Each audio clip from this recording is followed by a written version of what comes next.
అనంతపురం జిల్లా police parade మైదానంలో గణతంత్ర దినోత్సవ వేడుకలు ఘనంగా నిర్వహించారు. జిల్లా కలెక్టర్ గౌతమి మూవేళ్ల జెండాను ఎగురవేసి గౌరవ వందనం స్వీకరించారు. ఈ కార్యక్రమంలో జిల్లా SP Amburajan, joint collector Ketan Garg, ప్రజాప్రతినిధులు గణతంత్ర వేడుకల్లో పాల్గొని వీక్షించారు.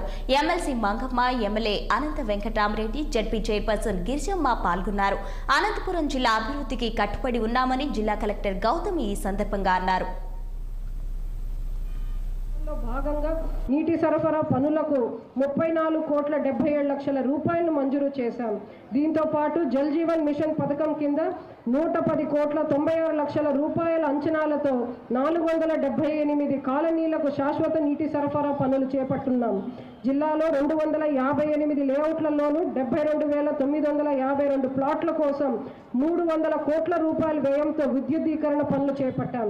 48 లేఅవుట్లలో 1,40,00,000 రూపాయలు ఖర్చు చేసి విద్యుత్ లైన్లు మార్పు చేశాం.